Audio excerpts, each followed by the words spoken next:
And we're live. How about that, Carl? Again, That's Carl Corazzini, Evan Marinofsky. We're presented by Prize Picks. Use that promo code CLNS to get up to $100 matched on your first deposit. And we got Game Time. Use that promo code CLNS. The series is looking pretty good. Terms apply, but use that promo code CLNS to get $20 off your first purchase. Again, terms apply. And I think right now you're going to be wanting to go to the Garden for games 3 and or 4. Carl, what'd you think of that? 5-1 win.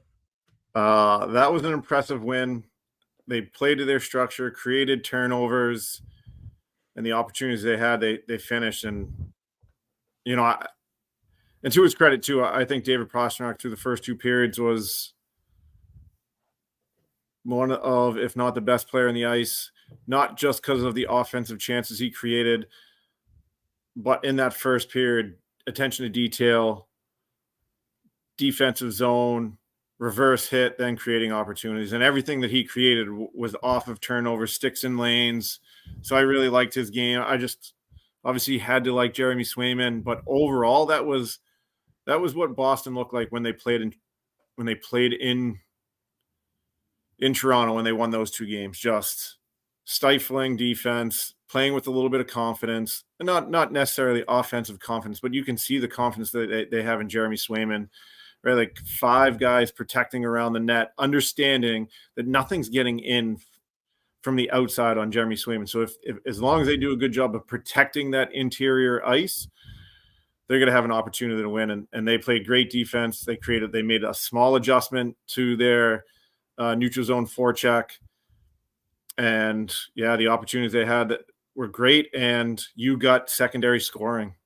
And if you're going to continue to get, and not that that's a reality every game, but Carlo, Lowry, Brazeau, Geeky, like those are the guys that you're going to need to win long term. And that was a great step forward. That was a great hockey game tonight.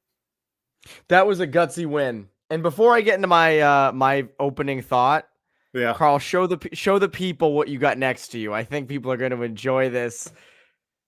yeah, and this has got to be from circa 1997. I couldn't find the 2024 version, but here we go.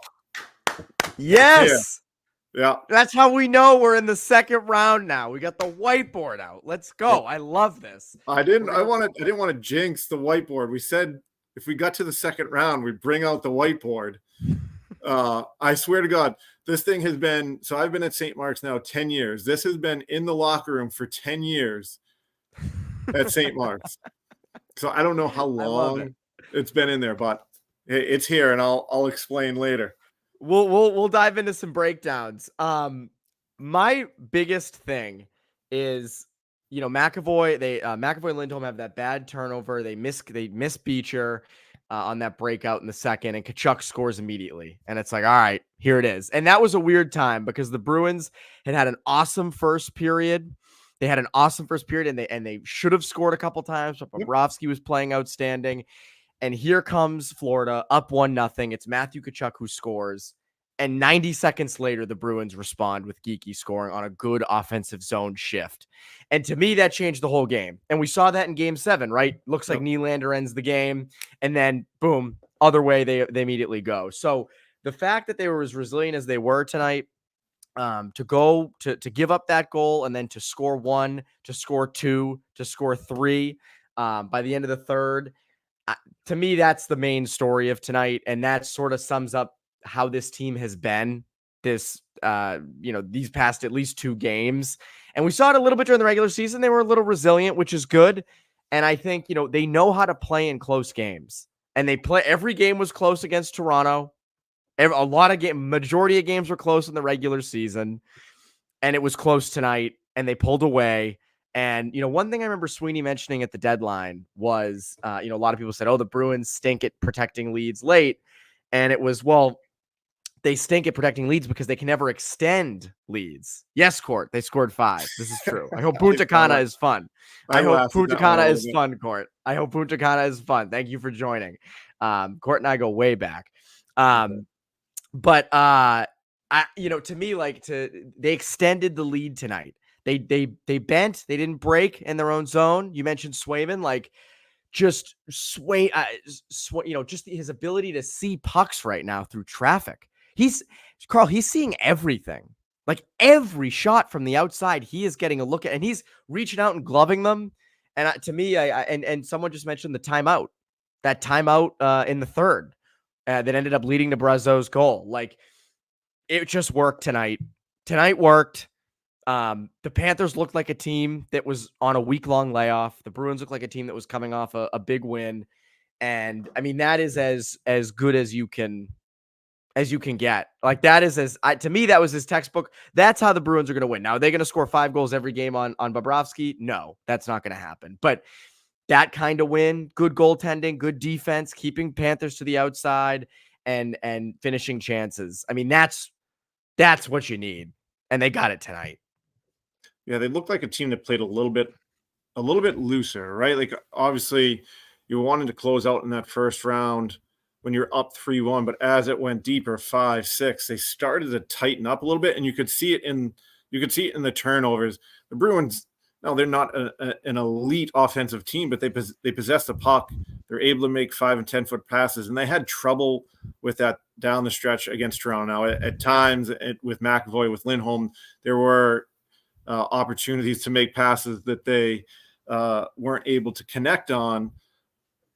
But I mean, did you see Brazeau?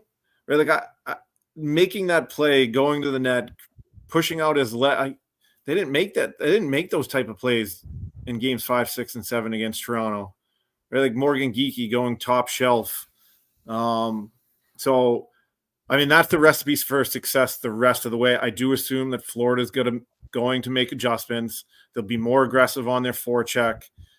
But in order for Boston to win, they need to get really great goaltending, which they have been. They need to defend out front of the net the way they did tonight, which is just allow the shots from the outside, anything in and around the net, pick up sticks, which they did a great job, and then clog up that neutral zone and create turnovers all night. And they had, I mean, Pastrnak himself had 2 breakaways. They had more odd man rushes tonight, at least without the advanced stats. But looking at the game tonight, more odd man rushes that I remember in at least the last 3 or 4 games in the Toronto series. So they were great, and that's the way they're going to have to play. I assume it's going to be a long series. I know I said 6, but this will be a long physical series. And if they can continue to play like that and have tight games and get that secondary scoring, they're in a good spot. They are. And I just, to me, that, again, it's one game. And we said this against the Leafs. One game ones are, in the grand scheme of things, a lot changes after game ones. The Bruins, people remember back in 2018, went in as underdogs against the Lightning, killed them in game 1, and then lost the next 4 games, which again, I don't expect that to happen this time because this core went through that. I don't think that's going to happen this time. But to me, they look like a team that's sort of playing free. How Mason Lohrei played in those last couple games of that Toronto series is kind of a naive rookie who hadn't tasted the playoffs before. They've got over their hump. They've got over their hump against, getting out of the first round, not blowing a 3-1 lead, getting past Toronto, making sure that this year isn't last year. And they looked like a team that was free. I mean, you look at Florida, right? They had a lot of chances. Kachuk misses an open net. Early, they had some giveaways. I think Florida was very frustrated because that first 5 minutes was all Florida. Yep. All Florida. That was completely Florida.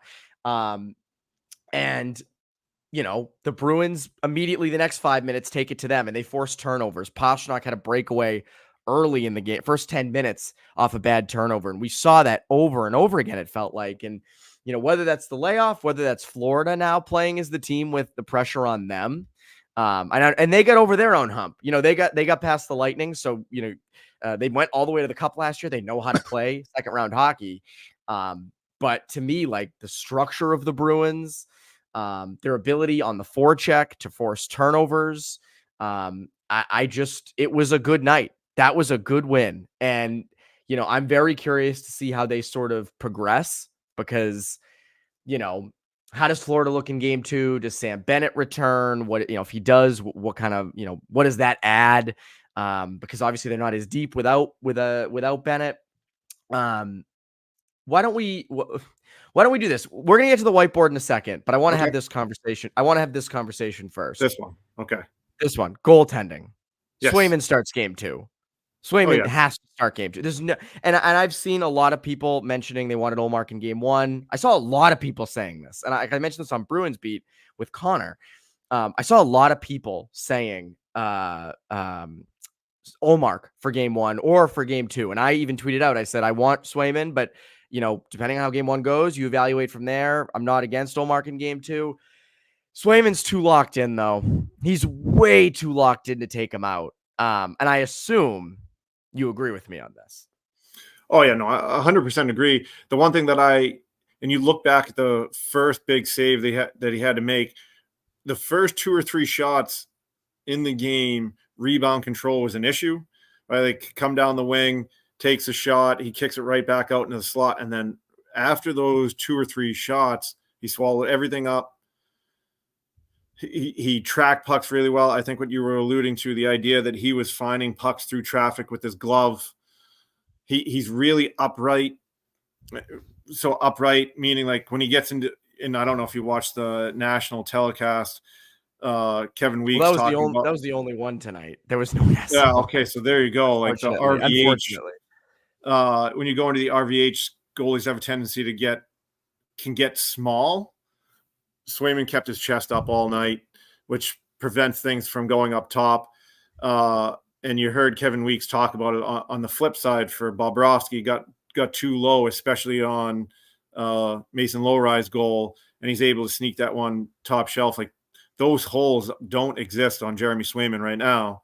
So you've got to go to him the rest of the way, right? Unless he had a conversation with you and said that exhausted, tired, not feeling well.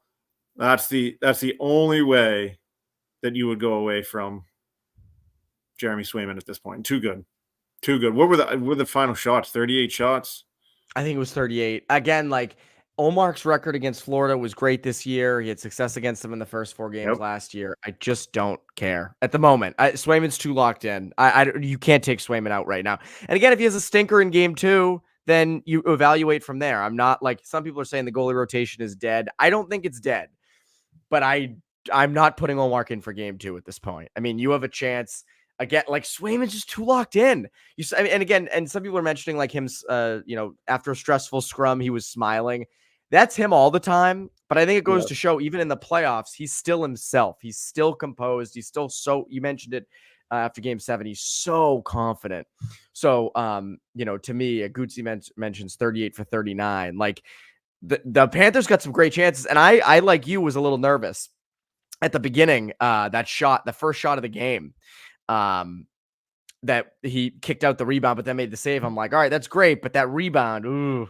But after that, he was composed again and he was fine. So, I enjoyed Swayman, and to me, there's no debate. Swayman's in the net until he proves to be moved out. I like to see people in here in the comments. Kevin says, Carl, I saw 2 weak side reverse D zone exits tonight. You have the people watching like an analyst now. This is exciting. You're officially an influencer. So why don't we do what the people want? Let's break out the whiteboard, and let's explain.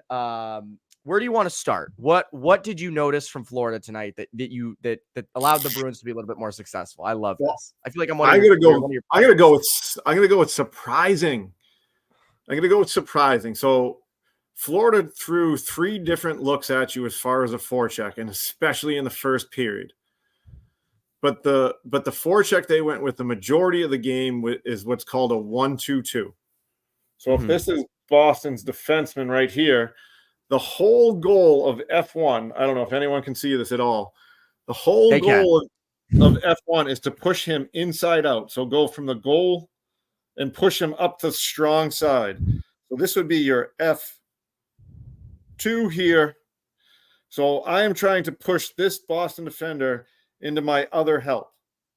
And then F3 is in this soft area, taking away what would be a center pass. So Boston's center might be in this area. He would step down here, but what we saw against Toronto, when you go inside out, Lindholm, McAvoy, and others are just tossing it up the wall here, and now you're attacking the net. So that's what Florida did a majority of the game tonight, and that was so surprising because Florida is a fast and physical team, and when they had zone pressure, they went with what is a 2-1-2. So a 2-on-2 is really simple. F1 and F2 just find Boston's defenseman and take them away so you can't go D to D. So if this is Boston's defenseman, you are aggressive here. Boston's defenseman here. You're aggressive here, and then F3 is just going to make the read. Like if the puck goes here, you're here right away. And that's when Florida had zone possession time, when they were creating turnovers in this area here. And that's F3, once contact's made, he's flying to the puck. And then once they flew to the puck, they were going from goal line extended right away, which just means I pass the puck right to the D.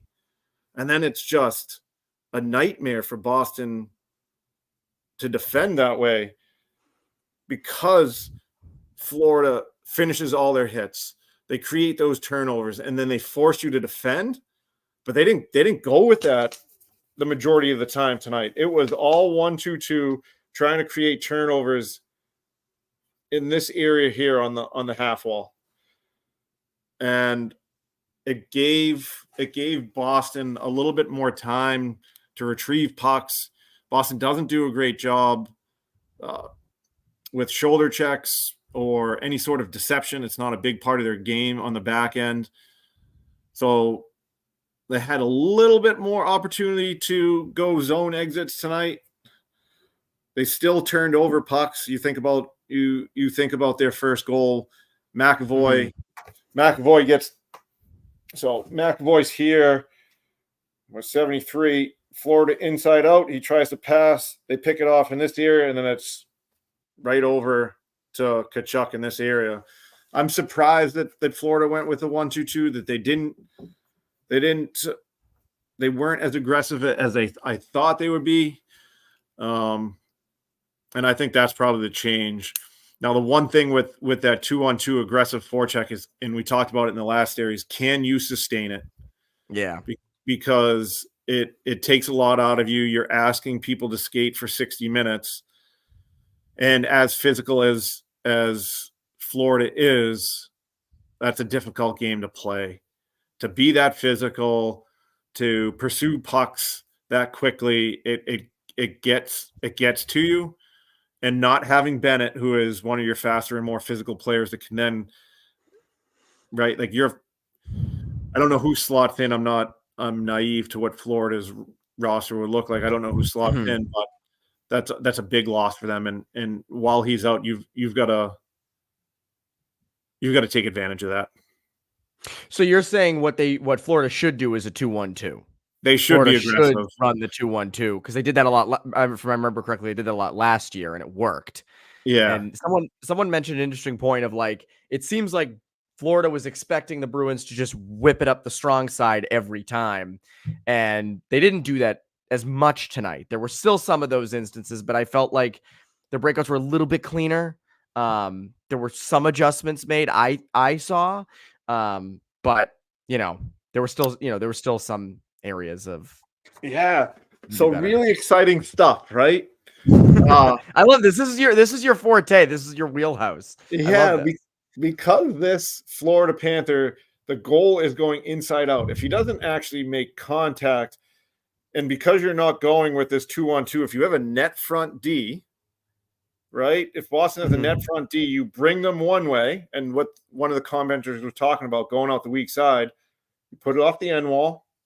This defenseman comes, and now you have some more time to exit out the weak side. Weak side is over here. So weak side is just away from the puck, away from all the traffic. And once you do this, then this F3 is going to have to get over here, but that is so far. Right? Like this is an 85 foot skate right here. So if you can continue to get out the weak side, if you can continue to get to pucks, if you can continue to retrieve pucks with some purpose and some urgency, you're going to have opportunities. And that goes both sides, because Boston's forecheck was fairly passive tonight as well. Their F3 was nowhere in the picture the whole game. They just strictly sat on top of Florida's forward coming back through the neutral zone. So there'll be opportunities to break pucks out. It's how aggressive will Florida be in games 2 and 3, and can you break that forecheck will lead to success for Boston. Someone just asked how to know which side is weak and strong. Weak side is the side that the puck and most players are not on. Strong side is the side where puck is at the moment and where there's the most amount of people. So here I had, if the puck's on this side in this forecheck, you would have 3 players, well, probably 5. You'd have 1 forechecker, a 3rd forechecker, your 2nd, and then your 2D are all on this one side of the ice. And then this side with no one on it, that's the weak side. So if you can get it out here, then you have more time and space to make plays. So it's just the other side of the rink where the puck and players aren't at any given time. Yeah. So that was a comprehensive breakdown. That was great. Hopefully people got it, and that's exactly what we need. The whiteboard. That's how we know it's the second round. I gotta get the small ones. Yeah, well, that was good. No, you did that perfectly. One other thing I noticed, and I saw like Ty Anderson tweet this, Connor Ryan was tweeting it, and I think people at home, I saw it. I imagine I know you saw it. Everybody saw it. The Bruins had a lot more time and space in the O-zone. They were able to get guys open in high danger areas, and I think one of the big reasons why is Florida runs man to man. And that's sort of one of the downside, the plus to man to man is you're eliminating time and space. The downside, and this is why I don't really like man to man, but that's just me, is if one coverage area breaks down, things can go a little bit haywire. And you saw that a little bit tonight with activating the D. The D had a little more time and space. So I think that's, Carlo scores, low rise scores. First of all, props to Brandon Carlo. Had a kid. Congratulations. Congratulations to the Carlos. And what a way to come into the world for Crew Carlo to come in with his dad scoring and the Bruins winning 5-1. So congrats to him. What a day, though. Imagine that, flying like this afternoon, having a kid earlier today. And I got to say, I love the alliteration. Crew Carlo. We have it all throughout the house here. It's Colton Corazzini is my son, Christine, and then Carl. So love Crew. Great name. That's an awesome name. I love that. I love Crew Carlo. I almost said Crew Corazzini, but Crew Carlo. I'm very happy for him. So I was congrats to him. Brandon Carlo can low-key snipe. If you guys go back and look at a lot of his goals from the point, they are a lot of top corner shots. And I mean a lot by relatively, a lot of his goals are top corner shots. But to me, one of the big stories of this game and this postseason has been Mason Lowry. Hits the post in that first period. I think it was the first. Or it might have been it was the second. Hit the post in the second. And then just snipes one. And just the way he's playing right now, the confidence, to me, like, it's more proof that this dude is a freaking stud. Yeah, it's 2 things that stand out for me. And I'll give you a name, and I'm not going to equate the physicality. Bobby Orr. No, Dustin Byfuglien. So Dustin had a skill set, could skate, shoot the puck, but just didn't know that he shouldn't be trying some of the things at the National Hockey League level. And that's why he was so successful. Like, he was so supremely confident in the abilities that he had that he didn't care whether he was in the WHL, the American Hockey League, or the National. He was going to do the same things. And that's the confidence that you see out of Mason Lowry. Do I think that he's going to be as physical as Dustin was? No way. But he has the physical tool sets to be as offensive as Dustin was.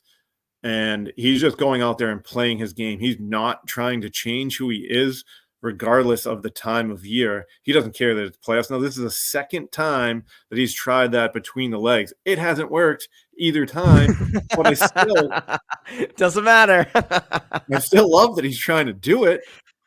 And I think that's why, like, I'm excited about the potential for him to be a 40 to 50 point guy in the National Hockey League level. And if you have two of those guys on your roster for whatever that is, 8 to 10 years, you're in good position as a Bruins organization.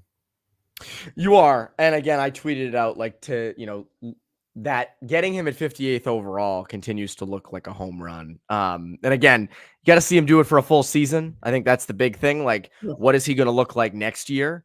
But to me, like, if he continues to have this kind of postseason and continues to play like this, and there's no reason to think he won't, he's in your lineup next year. Like, it's a given. Just the way he plays, I saw Bayou Bobby Orr, because he's from Louisiana. He was born in Louisiana. I don't think he was raised in Louisiana. I believe he was raised in the Midwest, but I could be mixing things up. But he was born in Louisiana. So actually, if people want to go check it out, I had Mason Lowry on Bruins Beat. I think it was it 2 years ago? I think it was. Yeah. He came on Bruins Beat. We did a big, long interview about his life. If people want to go check that out when this is done, or tomorrow or whenever, I highly recommend it, because it was actually a really good interview, and he's a really good kid. So he continues to look great. And I think that's one of the positives, and you see it, right? And what's interesting, though, and I was looking at after the second period, the matchups that they were running on D. And again, the Bruins didn't have last change tonight, so they don't get to really choose them. But I thought it was interesting that Carlo and Lowry were actually going against the Stenlin line mainly. Evan Rodriguez, Kevin Stenlin, and Vlad Tarasenko. That was their third line. So I actually found that kind of interesting. Maybe kind of frees them up a bit. I mean, again, it kind of gives Lowry a little bit of an easier matchup. They seem to get it quite a bit, whereas Wotherspoon and Forbert, I know Evan calling someone a kid. Lowry's younger than me. I get to do that. I get to call him a kid. That's how this works. I can't call anybody older than me a kid, but I can call him a kid. But I think, Forbert and Wotherspoon took a more difficult matchup going against the second line of Anton Lundell, Eetu Listerainen, and Sam Reinhart. And then Lindholm and McAvoy got the first line. So I thought that was interesting too. Again, I think, letting Lowry get a little bit easier of a matchup. While we're on defense, what do you think of Forbert and Wotherspoon? I guess it's a good thing, and it's probably when Forbert's playing really well, you don't recognize him. Right? Like, he didn't make any big mistakes. I thought his pace was good for having not played in a long time, and I really like Wotherspoon's game tonight. I do too. I liked it. I like him. He was good tonight. Making good defensive reads, but also not shy to skate the puck in, even though it meant at times just putting the puck in deep. Like, when he had the time and space, he was getting up the ice, putting in the zone. I thought those two were as good as you could ask them to be. Right? Like, the expectation is that not that they're going to go out there and produce offensively for you, but to give you a good 14 to 16 minutes a game. And I don't know what their I have it up here. I don't know what their ending minutes were. Forbert played 15:54 and Wotherspoon played 16:13. So that's exactly what you want from them. And they were great tonight. That doesn't mean that will be a consistent over the series, but if they consistently play like that, you're in good shape. That you are. And I think, again, a commenter mentioned, like, the Panthers will look a lot different with Sam Bennett in the lineup, obviously. And I think that's why you took advantage of an opportunity here, right? We mentioned this in the Leafs series. The Bruins didn't take advantage enough. I mean, I guess they did take advantage enough of Matthews being out, but when he was out, they had a real tough time winning in game 2 without Nylander.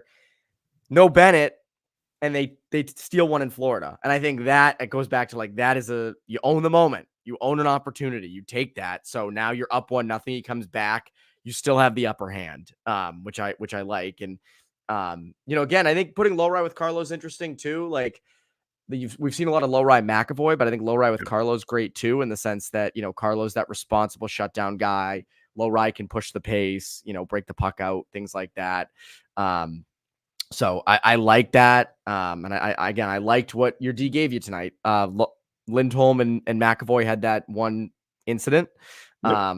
But again, I think it's they had a good night. Up front, you get Geeky getting a goal, you get Brazeau. That third line continues to look real. I thought the third line was great tonight again. But I think to me, like the real standout up front, someone mentioned Diver. Whenever does anybody have numbers on Brown's faceoff, since Diver said he was up likely to help there? I don't have it. 4-2. He was 4-2. Okay. Yep. You take that. But Pastrnak was way more noticeable tonight. He was good. He was impactful. He had scoring chances early. I actually thought defensively he was good. He had he broke up some plays. Ekman Larson had a point blank chance in the third that Pastrnak kind of wrapped up his stick a bit. I just thought he had a good night tonight. He looked freer. There were a couple big hits. He got hit by Chris Rooney, the referee, South Boston zone, which I thought was funny. But again, I thought, I think it's encouraging that Pastrnak had as good a night as he did. And I think that's the all-around effort you want from him. He was able to play solid defense, and he created a lot of offensive opportunities, like high-danger opportunities. If he continues to get those opportunities, he's going to score those more often than not. And that's all you're looking for him. He's your best player. Yes. In order to win the series, he needs to be your best player. And tonight was really encouraging. And obviously, in those first two periods, I thought he did a great job tonight. And if he gets 2 breakaways in the next game, I guarantee both go in the net.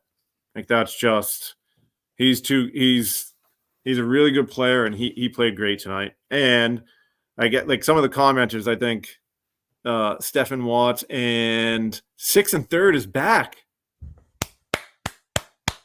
That's a real one. A real one. 6 1/3 is back.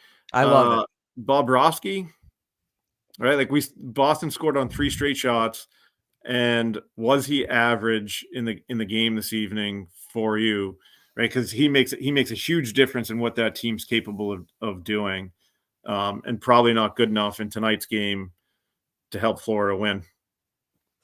I agree. And he was great in that first. Some of those, he makes some contortionist saves that are crazy. You mentioned Pastrnak being hot and potentially being a guy who could score next game. If you guys feel like David Pastrnak is going to be a save good for you for next game, go check out our friends over at Prize Picks. Quick break in the action to tell you about my good friends over at Prize Picks. Prize Picks has something for every sports fan, from basketball and hockey to League of Legends and everything in between. You can pick LeBron, Caitlin Clark, Connor McDavid, and Jude Bellingham all in the same entry. Prize Picks is really simple to play. I can make my picks and submit my entry in less than 60 seconds. And the best part, quick withdrawals, and its easy gameplay and an enormous selection of players and stat types are what make Prize Picks the #1 fantasy sports app. As the Bruins playoffs roll on, I'm liking the pick of Jeremy Swayman more saves. He's just been so good of late. And you know what? I also like Jake DeBrusk more goals. So download the app today and use code CLNS for a first deposit match up to $100. Again, download the app today and use code CLNS for a first deposit match up to $100. Prize Picks. Pick more, pick less. It's that easy. Now, back to the show. Now, naturally, since I'm 25, when I get a break, I go on my phone. Of course, that's what my age does. It's my generation does. And I just got a tweet notification from NHLPR. Jeremy Swayman helped the Bruins allow 3 goals or fewer in each of their first 8 games of a postseason for the 3rd time in franchise history, following a pair of 12-game runs to start 1999 and 1939. I just, enough can't be said about how good he is right now. And that's why, like, for some people trickling in, some people are mentioning, is it time to go to, do you still go to Olmark?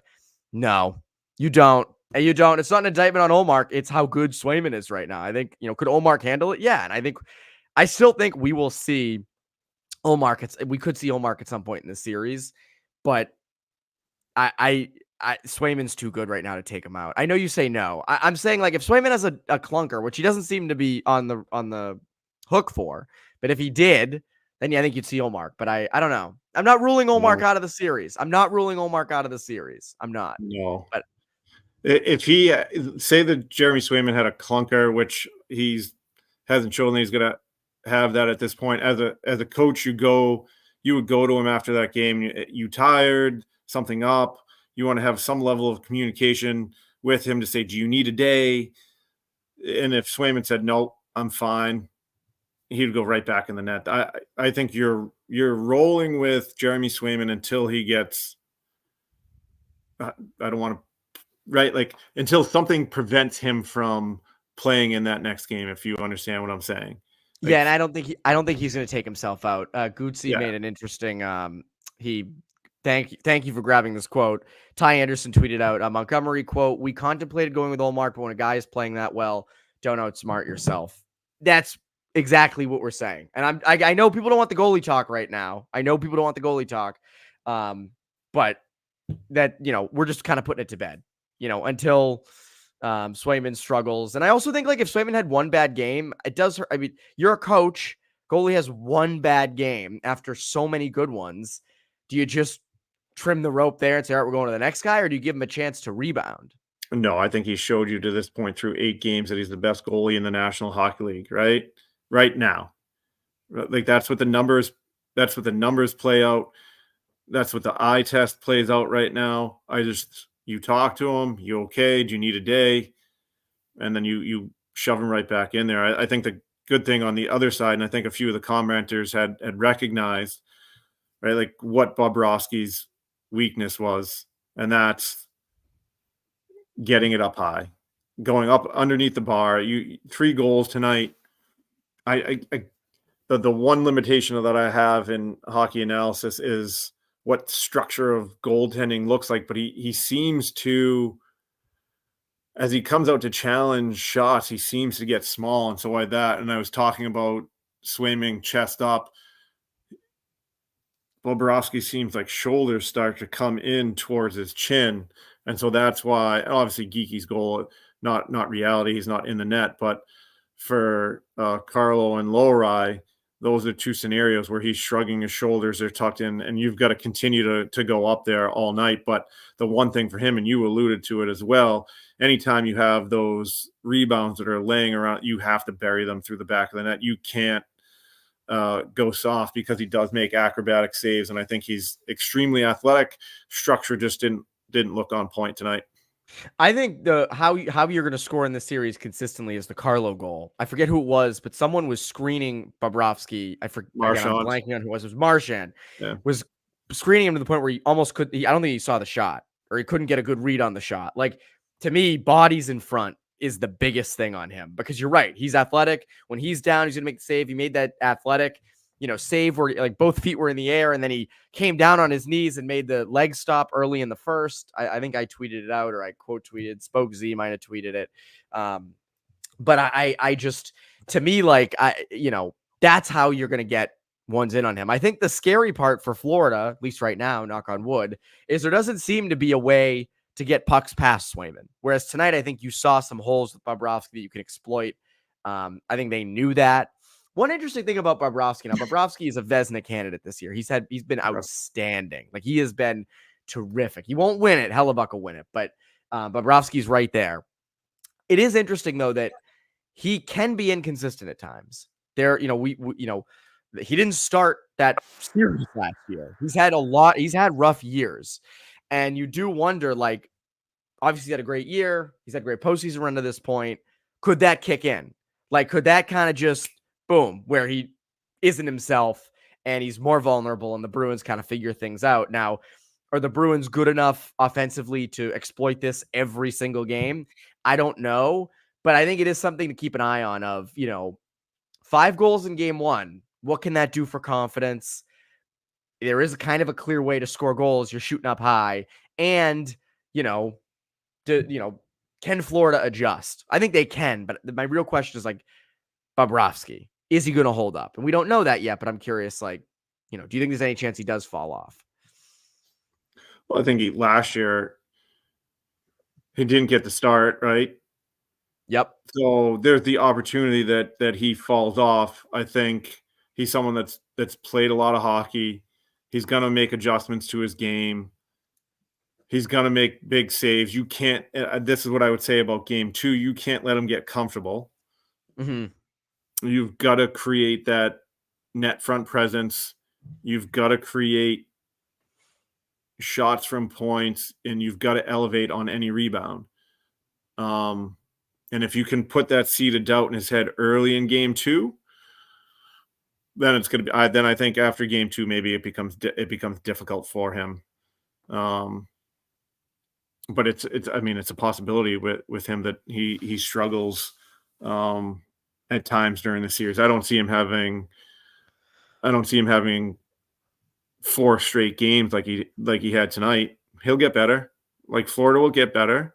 A big reason why Florida will get better is because Bobrovsky will get better, and does Sam Bennett come back in? Now, I think that's the biggest question for them is, do they get that physical piece that can create offense when they turn pucks over?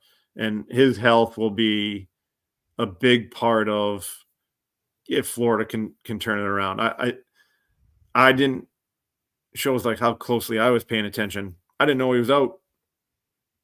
Right, until game time, right? Like Yes. until game time, I didn't know that he was out, but he was a difference maker in last year's 7-game series. He might have been the best player on the ice, and you just noticed him every shift. And he's a pest, except he's big and he can skate and he's physical. And so what that hand injury is like, I think that's big for Florida to get better. I agree. And back to Bobrovsky and the Panthers in general, I think all the pressure is on them.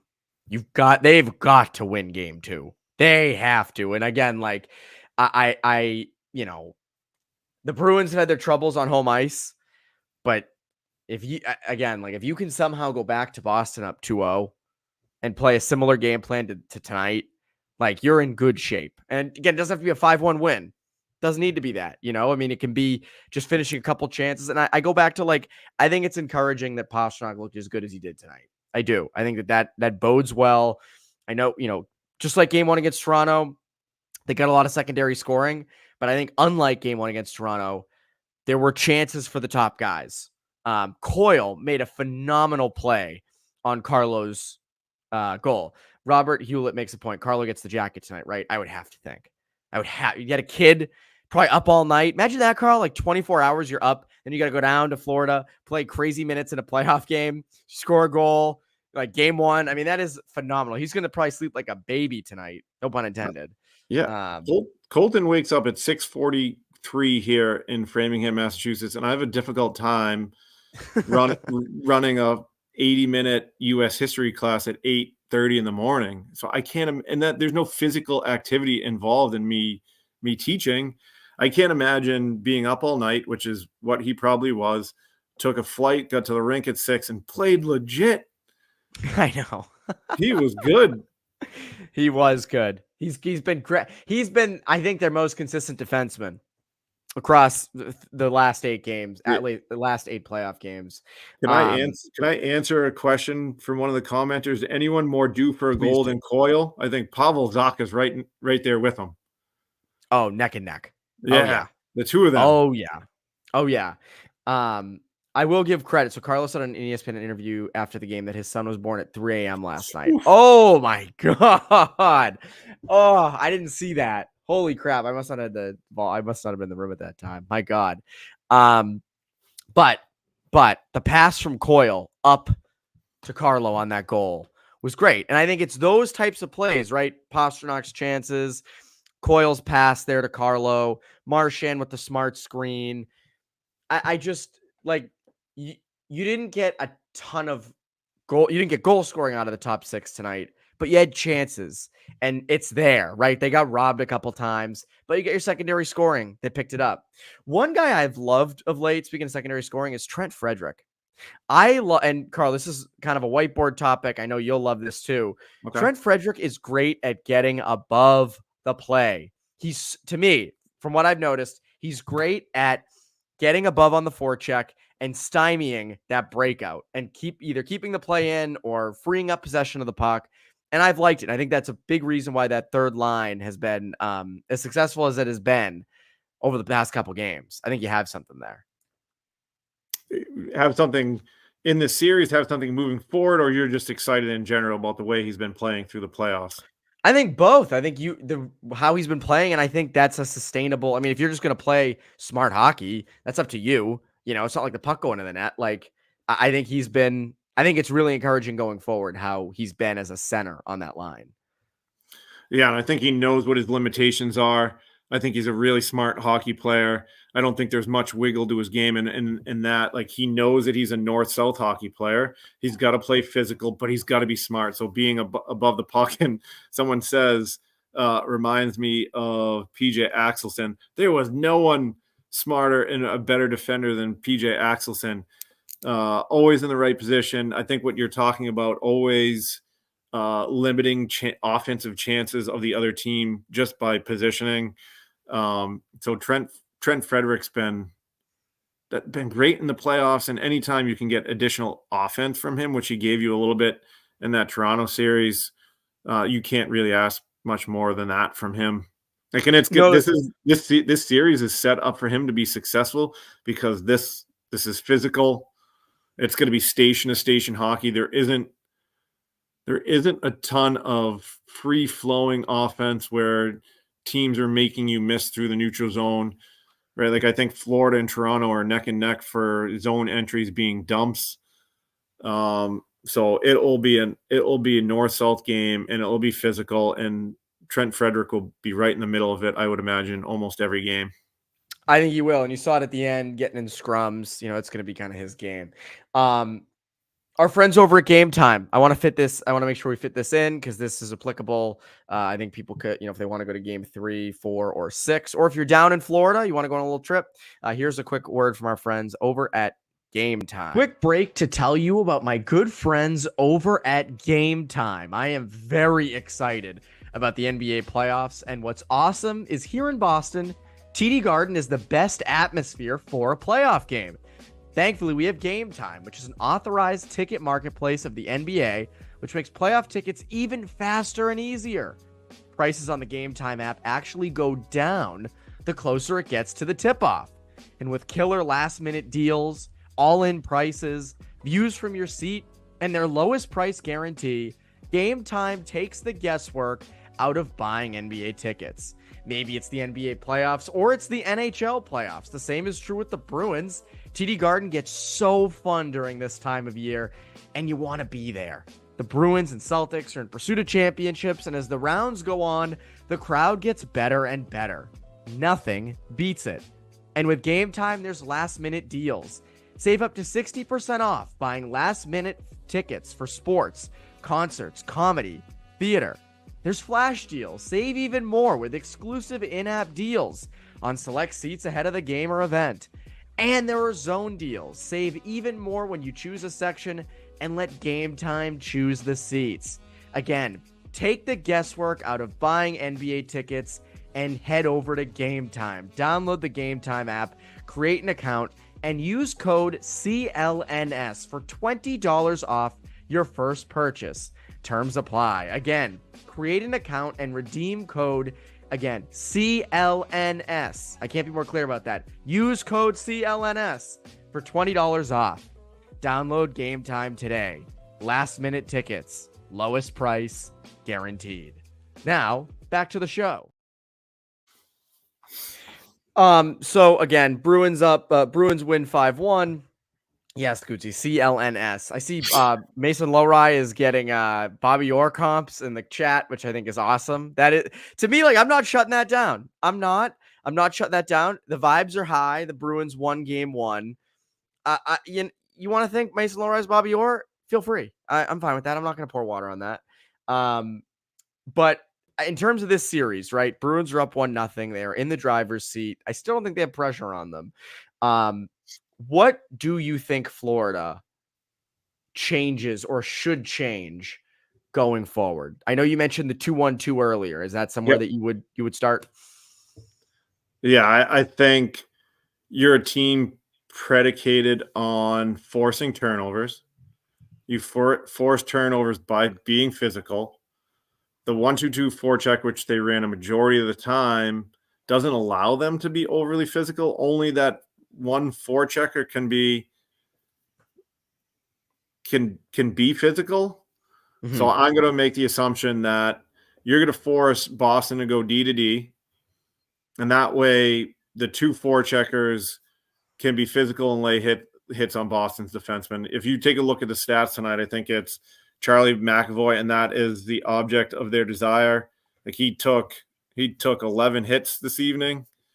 They're going to want to do that throughout Boston's defensive core. So I bet you see them be a little bit more physical. I bet you see them go low to high. And all that means is going from the goal line. Once you create that turnover, get it right to the defense, and then shots with net front traffic. You drive the hell out of the net if you're Florida. Yeah, they're gonna have to, and I think it'll be a heavy, like there were a lot of hits tonight, and I think Boston had more hits tonight. I think they had 60. It's crazy. Yeah, crazy. but I think Florida will be more physical in the game on Wednesday. Wednesday. They'll be more physical on Wednesday. And then as far as what their breakout, but they're eerily similar teams. And if you look at, and especially Aaron Ekblad was doing what Lindholm did all last series, and that was just chip it off the glass, and that led to a few turnovers that created high danger chances for Boston. They're gonna have to make an adjustment, and Boston's giving you the middle of the ice. If I can I go back? Here comes. It's back. Yeah, it's back. Yeah. I love it. Boston's giving you middle ice. So Boston goes here with F1, pushing to F2, and F3 has been sitting up here. This whole area of the ice is open. So I would imagine they have a center support in here, and that's how they're going to continue to break out. They'll break out through the center here, and then they'll hit it wide for zone entries. That's my guess. So they'll be more aggressive on their forecheck. They'll be more physical, and then their zone exits will be through that middle ice. Yeah, if they do that, I think, Bruins will have to adjust to that. Lineup changes tonight. Obviously, the big news was Patrick Brown was in for Jesper Boquist. I haven't seen any news on Boquist, whether or not he's hurt. I mean, again, Brown was called up on an emergency basis, so I would assume that's the case. But Brown did go in, 4-2 on faceoffs. Did take a penalty there at the beginning, which wasn't great. Do you change anything lineup wise going into game 2? Yeah, I just think you take a look at that, Patrick. That's probably the only thing that you slot out if Boquist is healthy. I like Boquist. I think he's been great in the playoffs. But if Patrick Brown's solely in there for the purpose of taking faceoffs, if that fourth line gets stuck in the defensive end, then I'm fine with that. I mean, he only played 636, I think, tonight. So that's one of those things where I'm going to trust Montgomery in the idea that Brown's probably in there just to take draws. He's a hard worker, probably built for the physical series, but I like what Boquist has done through the playoffs so far. Plays with pace, has some energy. I don't like draws. Obviously, he probably hasn't been very good, so that's probably what drew him out tonight. Yeah, Boquist, the young Esposito. I don't see Esposito. I see more Lemieux. I see Mario Lemieux. I think it's the same thing. But teach their own. Everybody's got their own pair of eyes. So what I wonder is if Montgomery, you think about game 5 against the Leafs where he changes up the lines after 2 wins. I wonder if he keeps it the same. I wonder if he keeps it the same in the sense of like, I'm not going to overthink myself if as if I'm Montgomery. If we lose in game 2 with the same lineup, then I'll change things going back to Boston. But I'm not breaking this up if it worked. Was the fourth line dominant tonight? No, I think actually, I think that line got outchanced. They had 0 chances for and 8 against. So they had a score percentage of 0. So yeah, I mean, there's probably an argument to be made. No, it isn't a good stat. That's probably an argument to be made to switch things up, but I wouldn't be surprised if Montgomery didn't want to overthink himself and just say, I'm rolling the same D out, I'm rolling the same forwards out. I think this was a good night for Montgomery. Stuck with Swayman and it worked. Took that timeout in the third period, which was great. That's getting some love there in the comment section. I think that's deserved. And on D, I mean, bringing Forbort back in. Clearly, Forbort was good to go. You mentioned it earlier. He's best when you don't notice him. He's like a lineman, right? You only notice linemen when they let up a sack. Yeah, let up a sack. That's the only time you really recognize them. And he didn't let up any sacks tonight. So good for Derek Forbort. I keep him in the lineup. Wotherspoon's been great. I keep him in the lineup.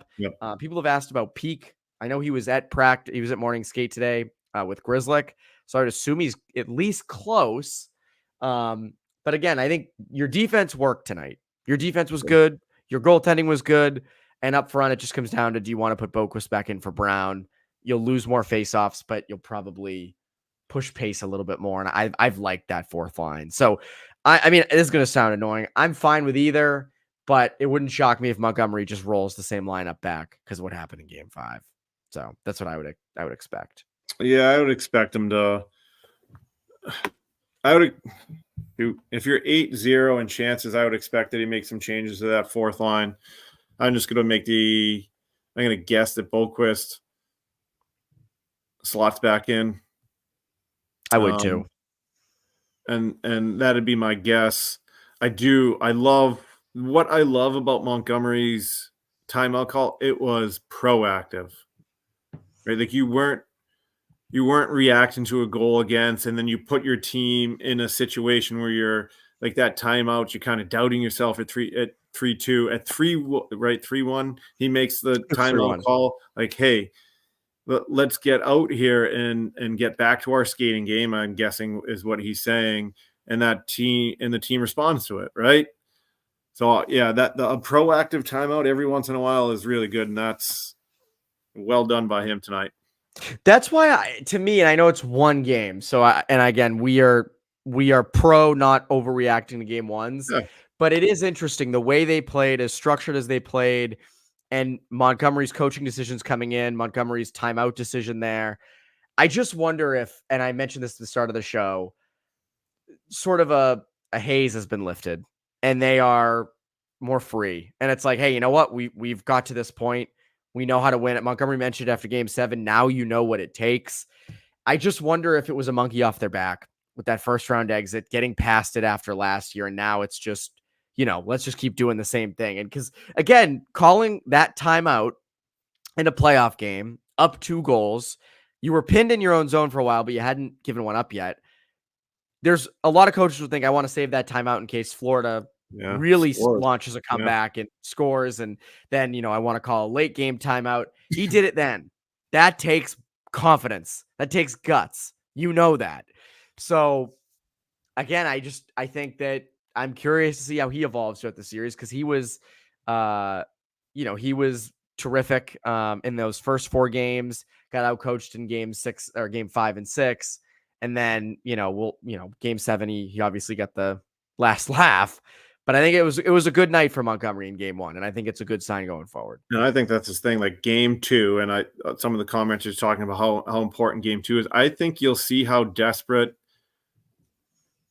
Florida is if Bennett's back in the lineup. Like if he wasn't ready for game 1, he's not going to be ready 2 days later, right? Like that's in my opinion, right? You're probably trying to save him for later in the series. If you're in a, right, like which we all think it will probably be pretty tight. If he's back in game 2, they're desperate, and you got him on the ropes. I think game 2 now, can you come out and execute the same way that you did today? Can you frustrate them? Can you force them to turn pucks over? Can you limit their opportunities in the neutral zone? Because if you can go back up 2-0, that's just huge. And you have, right, like people talking about, you have nothing to lose, right? Like getting one shifts the series in your direction. You got one, go get two. Go get And two. you got one. And you're so right. They're playing free. They played free. And you got one in Florida. That's the biggest thing, right? You stole one in Florida, and I think that. I mean, you by steal, you mean yes, you won a game. Yes, they did. I mean, Bruins deserve that win. I'm not saying they, like pulled it up, but I mean, Florida still like had a lot of chances. That was the one thing, right? I mean, 38 shots or 39 shots, like still had a lot of chances. The Bruins, to me, like it comes down to, they didn't panic when they were pinned in their own zone. They defended the middle well. They made them shoot from the outside. I think Florida only had 11 high danger chances, whereas the Bruins had 12 at 5-on-5. So, like, again, you did your job defensively. You stifled them enough in the neutral zone, and you were good when you were in the offensive zone, and you were good on the forecheck. And that's what you need. So, to me, this was as good a first game as you could have. Like, this is best case scenario, I think. That was a freaking great win.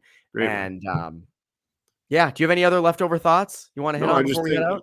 Yeah, I think great team win. I think the penalty kill has been especially good. I know they say that Joe Sacco's in charge of that. That's right. Like you're relying a lot on McAvoy, Lindholm. Shout out AJ Sacco at Cushing, by the way. Shout out AJ Sacco at Cushing. That's worthy of a shout out. There you go. Why not? And so, yeah, can you continue to play team first defense, both 5-on-5, 5-on-4, sacrifice, keep shots on the outside? And if you can keep shots on the outside, Swayman's shown that he's going to stop every one of those. So I think that's the happiest I've been in the playoffs with how the Bruins have played. They executed to a T. Yeah, they gave up shots, but if they can give up those quality shots, I think they're going to be in good shape, and you can see them defending really hard. Yeah, if you want to shoot from the outside, you're more than welcome to take it. I'm fine with that. So yeah, I mean, this to me, like I had Panthers in 7 before the series. I'm not going off that, but I don't know, man. That was a good win. Like that was a good win, and I think that shifts things a lot. That ESPN, I don't know if you saw this, ESPN analysts, I think there must have been like 20, picked every series. Only one person picked the Bruins. So I have a friend who's a Panthers fan, and he texted me, and he was like, this scares me. And I said, it should. Any series where it's like that scares the heck out of me. So I think the Bruins this is going to be a close series. This is not going to be a drubbing. I know people are, how dare you predict that? I'm not saying I predicted it tonight. I said I did the other day, and I still hold by that. Yeah, I know. I picked the Panthers. So did Carl, by the way. Nope. Okay. Don't remember that. I think I picked the Bruins in 4, didn't I? Oh, that's exactly what you did. I think you had the Bruins in 1. I said I think that was we're going to end the series after Monday night. So, yeah. But yeah, so I mean, again, that was as good a win as you could want. Just that was a phenomenal game. Yeah, holy crap! A friend that's a Panthers fan.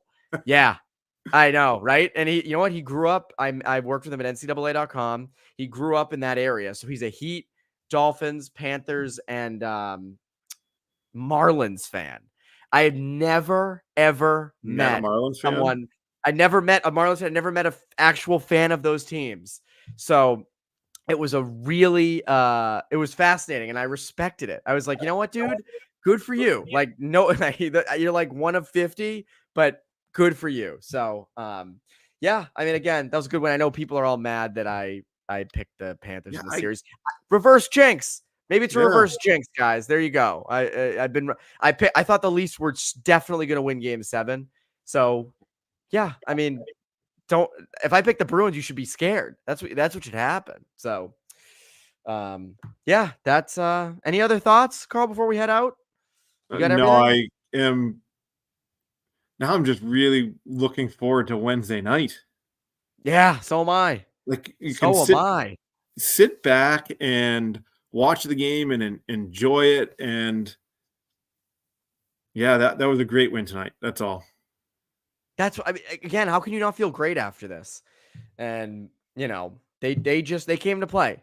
And I think it goes to show the value of they played Saturday, they had a really emotional game, win that in overtime, an amazing a win, and then 2 days later you're on to the next one, whereas Florida had a week off. So I think that you saw that a lot tonight. No doubt. Again, we're presented by Prize Picks. Use that code CLNS to get up $100 match on that first deposit. And we're presented by Game Time. Use that code CLNS to get $20 off your first purchase. Terms apply. Carl, this is always a blast. This has been really fun. I'm glad we get to do this for a second round and hopefully longer, hopefully more rounds. Yep. And the whiteboard was out tonight. The whiteboard was out. Whiteboard's great, but we got to somehow find a way to get the whiteboard at La Cantina. That's the goal. Yes, that's right. I got DMs from people being like, "You're right, La Cantina's the best." I did. I was like, "You're right. That's right. La Cantina Chicken Parm is as good as it gets." So we'll have to do like a live show at that'd be great. La Cantina. That would be great. That'd be unreal. But anyways, that's been this post-game show. Bruins win game 1 over the Cats. 5-1, lead 1-0. We will see you on Wednesday night. Have a good one.